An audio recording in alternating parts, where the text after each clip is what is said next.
similarity between a roller coaster ride and a PhD is the fact there are many ups and downs and you need to hold tight during that times. But the most important thing is that you should pick your ride in a sense that is not too reckless or dangerous, nor too boring. The roller coaster is not the only attraction in an amusement park, and there are many ways to carry out research.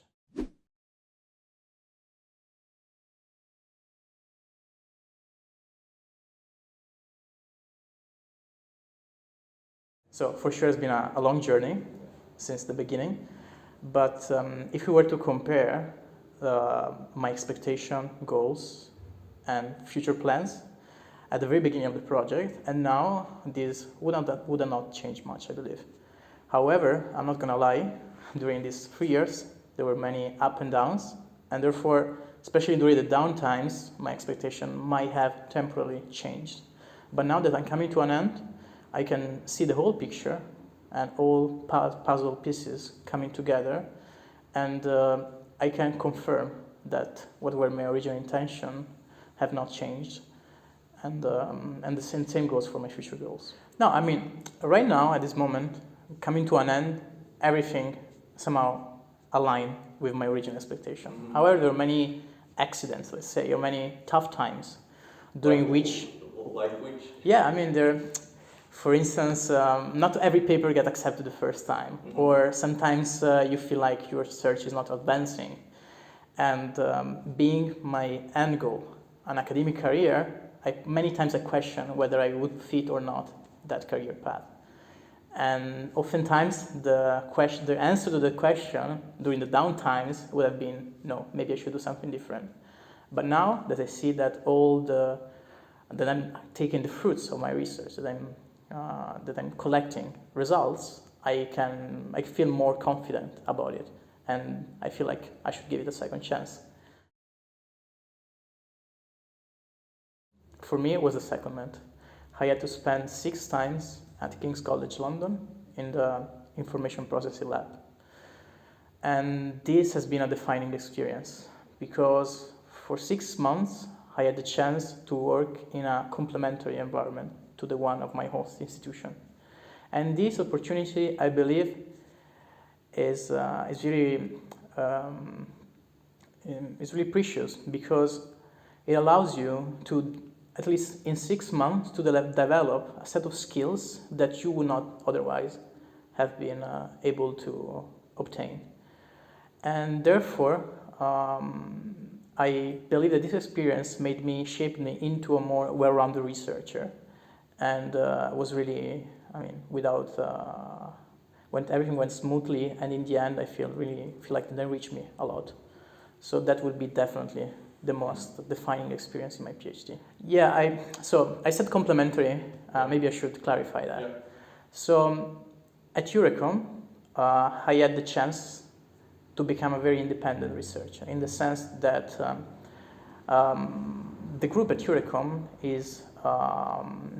is built in a way that everyone has his own topic, and you have discussions mainly with your supervisor about it.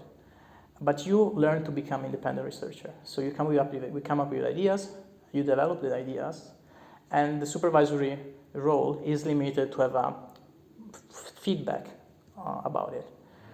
At King's College London, the group was more close-knit, and the supervisor was more involved in research. And from that, I'm not saying that you don't become independent, but you absorb more the style of research of your supervisor. So, on one hand, I can say that I'm an independent researcher, but with a good taste. That is the one that I inherited from the supervisor in London.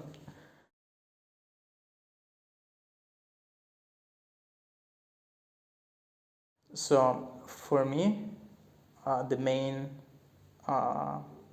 suggestion is to take your time when deciding to pursue a PhD career, because I think the roller coaster analogy applies well for PhD students, but in many senses. I mean, the most common similarity between a roller coaster ride and a PhD is the fact there are many ups and downs, and you need to hold tight during that times.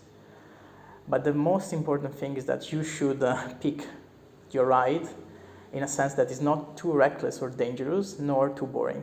So what I suggest to aspiring PhD students is to take your time in deciding which lab to join and do some background research beforehand, and don't be scared to ask member of labs some first-hand opinion about the lab itself.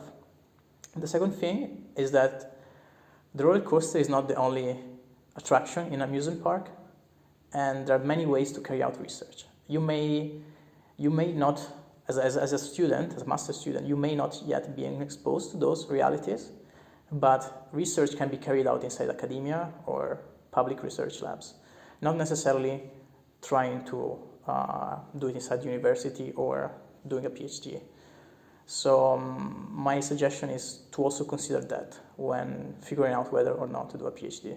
Exactly. I value communication a lot in all aspects of life, but especially in doing a PhD, communication is really important on so many levels. First off, you should try to break the barrier between your supervisor and you, and communication is a way to get more acquainted with him and know him better and be able to not like simmer in your own thoughts, but rather to communicate with your supervisors frequently and advance together in research. A second thing is that many times as a research, you are stuck in a loop, you don't advance, and oftentimes what I found to be a way to break out from that loop is communication with other PhD students. Therefore, communication is instrumental to research in so many ways, and I believe, it's an important puzzle in a PhD student life.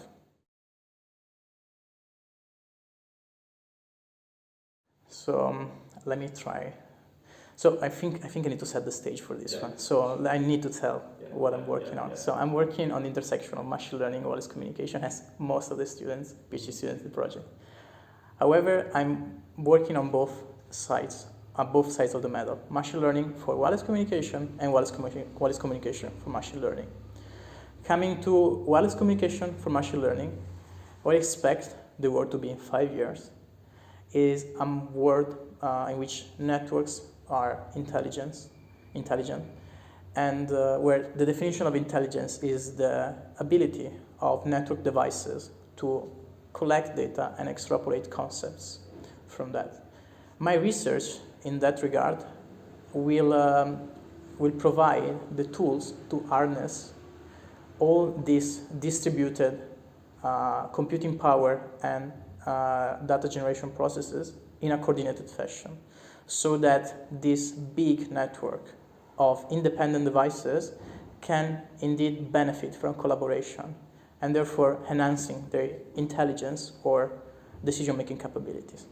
Coming to the second part of my research, which is the one about machine learning applied to wireless communication. For this one, I was very skeptical at the beginning of my PhD, and maybe this was one of the downtimes of doing my PhD, when I realized that I might have to work on something that I didn't really believe in. Luckily, I managed to repurpose this despair in some research direction, which is trying to first assess whether and why machine learning could not be applied in wireless communication, and then trying to address this limitation. And the second part of my research is exactly about it, in particular about reliability of machine learning models, whether these machine learning models can be applied in reality in real systems. And in that regard, I see that in 5 years, I see intelligence be safe, in which intelligent agents can operate, being able to quantify the confidence of their decision and adapt conservative behavior in case they're not sure about what they're doing. And this is a big challenge in machine learning, and this is what I'm working on currently, namely making agents capable of assessing uncertainty about what they're doing and the decision they're making.